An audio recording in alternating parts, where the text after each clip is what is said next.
Welcome back to Coffee and Tea with CarrieVee. I'm CarrieVee, your biggest fan, the person who will believe in you until you can believe in yourself, and then I'm going to keep believing in you. Coffee and Tea with CarrieVee is all things confidence, clarity, leadership, communication. It is all things life. And I am starting today's episode with a confession. For all of my adult life up until just a few weeks ago, and my childhood mainly, I could not eat a fried egg. Not occasionally, not selectively. I mean, completely could not eat a fried egg. So I couldn't even look at one. I couldn't watch someone else cut into one or eat it without feeling, I'm gonna say uncomfortably, but really downright sick. Like, my husband likes to put them on top of toast and suck the egg yolk off. I mean, literally, I'm pretty sure my face turned green. It wasn't a phase. It lasted decades, literally most of my life from the time I was a little girl until just a few weeks ago, and I'm 60. So maybe you are listening and you're thinking, well, some people just don't like eggs. That's fair. But this was not a food preference. It was conditioning, complete conditioning. It was a story my brain wrote a long time ago. I grew up with two older brothers. And if you grew up with older brothers, especially if you were the youngest, you know they can be both your greatest teachers, your greatest defenders, and your greatest source of trauma, teasing, and things that they thought were hysterical that I didn't find so funny. Every time I sat down to eat fried eggs, they would somehow turn that experience into a comedy routine. So let me explain this a little bit deeper. My mom and dad in their house had a breakfast nook, and it was like a rectangular table with two built-in benches on either side. Because I was the youngest and the smallest, I got shoved to the very inside next to the wall by one brother, across from the other brother and my mother. She fixed us breakfast every single day. My dad usually had left for work already, and so she would feed us at the little breakfast nook, which seated four. So if you can picture that, you can also picture that I was trapped in the breakfast nook. My brothers would laugh, create chaos, and they would do this unspeakable thing of every single time I went to dip my toast in my runny egg yolk, they would pass gas. They would toot. And before long, my brain connected fried eggs with absolute grossness. I mean, boys thinks burps and farts are funny. They just do. I have a 4-year-old grandson who is obsessed with burps and farts. It is internal. I don't know why God created boys that way, but he did. I think big boys are obsessed with burps and farts too. But my brothers would do this every single time. Every time I went to dip toast into an egg yolk, my brain connected runny eggs with disgust. Runny egg yolk. I still can't do the white runny. I don't think that's even like something anybody likes, but a runny egg yolk, mm-mm. It was not logical. It was emotional.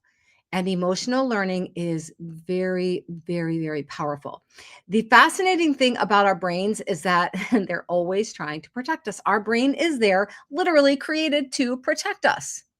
The problem is the software isn't always updated. So what protected us or felt protective at 10 years old often continues running in the background when we're 30, 40, 50, or 60. And I was less than 10, but that program just kept running because I didn't update it. I didn't update it. I didn't update it. And unless we consciously examine it, we keep obeying rules that were never intentionally chose. I didn't choose the role. It was a conditioned role. But I also never took the time to really examine it. That is what happened. So for decades, I avoided fried eggs over easy egg, any egg that had a runny yolk. And it wasn't because of the eggs, because I'll eat scrambled eggs, I will eat hard-boiled eggs, I'll even eat a soft-boiled egg as long as that yolk isn't runny. But it wasn't because of any actual danger. I wasn't allergic to them. I actually like eggs, but it was because my brain had built this association and I never bothered to revisit it. But then one day, something changed. I went to a Korean restaurant with a very, very good friend of mine, and she is Asian. And so I just handed her the menu, as I often do when we eat at a Chinese restaurant or a Japanese restaurant. And I said, just order because I have no idea what I'm looking at and I trust you. I love everything we've ever had. So we're eating in a Korean restaurant. First time we went to a Korean restaurant. And she said, okay. So she orders this meal and she told the woman, we're going to get one, we're going to split it. Well, this meal came out. I don't know the name of it. So you can write to me and ask me, and I could find out, but I don't know. But it came served with a fried egg squarely on top of the meal. I looked at that egg. I knew that yolk was runny.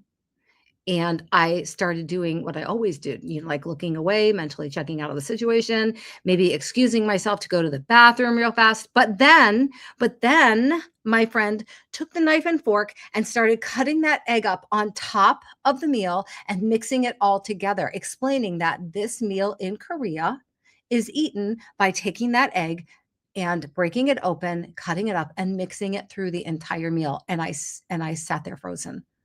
What am I going to do? That egg yolk is literally through our entire meal. And if I say anything, am I going to insult her? She just ordered this amazing Korean dish. So I caught myself. I'm 60. This stuff that happened with my brothers, I was less than 10. So more than 50 years, I had caught myself. I mean, have you ever been in one of those situations where you suddenly become aware of your own behavior, not judgmentally, just curiously, like, what am I doing? And that's what I thought. And that's what I asked myself. I had this very serious conversation with myself right there in the restaurant, not out loud, but definitely so much that if people looked at me, they would have known I was deep in thought. And it went something like this: Carrie, you're 60. 60. Your brothers aren't even here. Nobody's doing anything. Nobody's hurting you. They're eggs. It's an egg. It was one egg. You've survived so much harder things like this. Listen, you've raised children. You've built a career. You've donated a kidney. You have spoken on stages. Dang, girl, you survived cancer. And yet somehow you're still letting this childhood memory decide what is going on your plate and what you're going to enjoy eating. So I looked at that meal and I held my plate out. And my friend served up half of it on my plate. I mean, runny yolk and all. And I tried it. And you know what? It was delicious. It was fabulous. I ate it all. But the thing is, the eggs weren't the victory. That's not where the victory was. The awareness was the victory. Because the moment that moment forced me to ask a bigger question. Here's the bigger question. Where else am I living according to rules that no longer make sense? And maybe more importantly, where are you living according to rules that no longer make sense? Where are you living according to rules that no longer make sense? I had to really give that some thought. I spent decades not eating something that I found out I actually really, really like. I mean, really like. It was an eye-opening time for me, and I needed to take that time to figure it out and to really think through it. Because most of us have those eggs, in air quotes, if you're listening and not watching. Most of us have eggs. They may not be literal eggs, but they're emotional eggs, psychological eggs, things we avoid without questioning why. Why are we avoiding this thing? Why don't we like to walk in the rain? Why don't we like to make a certain meal? Why don't we like to go certain places? Why don't we like to ride in a car? Why don't we like to get on an airplane? Why don't we like to talk to people with blonde hair? I mean, whatever it is, we avoid things without questioning why. There are opportunities we don't pursue. Do we ask why? There's conversations we don't have. Why? There's risks we don't take, relationships we don't repair, dreams we don't chase, not because we can't, because we can. We can do hard things. But it's because somewhere along the way, something happened that taught us not to. Maybe someone laughed at you when you spoke up. Maybe you failed once and decided that meant you're not capable. Maybe someone told you you weren't leadership material. Maybe you learned to stay quiet to keep the peace. Maybe you learned that asking for what you needed wasn't safe, and so you adapted. That adaptation braces, not braces on, I have my retainers in, so I'm having a little bit of trouble speaking. The adaptation made sense at the time, right? That's important to remember. Most of our limiting beliefs started as survival strategies. Listen to that again. Most of our limiting beliefs started out as survival strategies. They helped us navigate a particular environment, relationship, or a season of life. It made sense at the time. We adapted because we had to.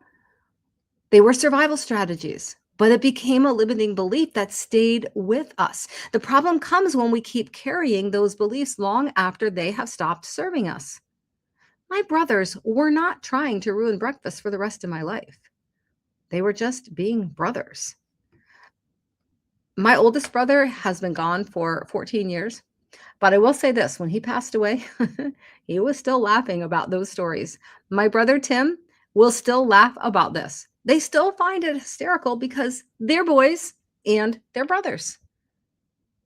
They never meant to ruin breakfast for the rest of my life at all. They were just being boys. And my mom always told them to stop.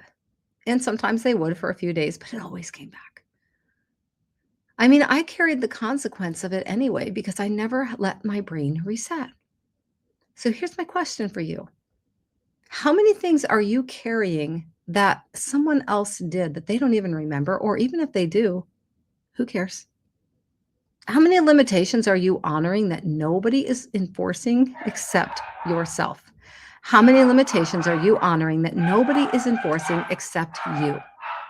I mean, that's a difficult question, but it's also an empowering one. Because if the limitation isn't real anymore, then the possibility becomes real again. Listen to that again. If the limitation isn't real anymore, then the possibility becomes real again. One of the things I come back to very often is permission. We spend so much of our lives waiting for it, waiting for it. Permission to change, permission to start over, permission to try something new, permission to disappoint people, permission to take up space, permission to choose differently. The truth is that nobody was coming to eat my breakfast. Nobody was coming to my breakfast table to give me permission to eat the eggs. Listen to that. We spend much of our lives waiting for things, permission to change, permission to start over, permission to try something new, permission to disappoint people, permission to take up space, permission to choose differently. The truth is, nobody is coming to give you permission to do those things. You have to give it to yourself. I had to give that permission to myself. That is true for so many areas of life. At some point, growth becomes less about learning something new and more about questioning something old. Listen to that again. At some point, growth becomes less about learning something new and more about questioning something old. Less about adding and more about releasing. Less about becoming someone different and more about remembering who you are without all the stories you have accumulated along the way. So today I want to leave you with the same question that changed for me that day we ate in the Korea restaurant. What eggs are still on your no-fly list? What are you avoiding because of an old experience, an old fear, an old story, or an old version of yourself? And what might become possible if you questioned it? What eggs are still on your no-fly list? What are you avoiding because of an old experience, an old fear, an old story, an old version of yourself? And what might become possible if you questioned it, not recklessly, not all at once, just curiously? Because sometimes freedom doesn't arrive through a dramatic breakthrough. Sometimes it arrives through a quiet realization in a restaurant. Sometimes it arrives on a breakfast plate. And sometimes it begins with the simple decision to order and eat the eggs. Your journal prompt today is going back to that question. What are you avoiding because of an old experience, an old fear, or an old story, or an old version of yourself?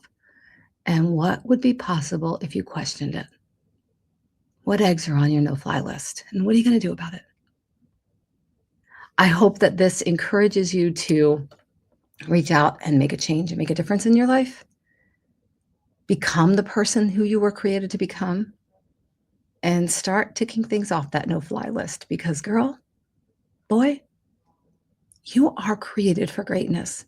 So get out there and live your great life. I'm CarrieVee, and until next time, Have a fabulous, fabulous day.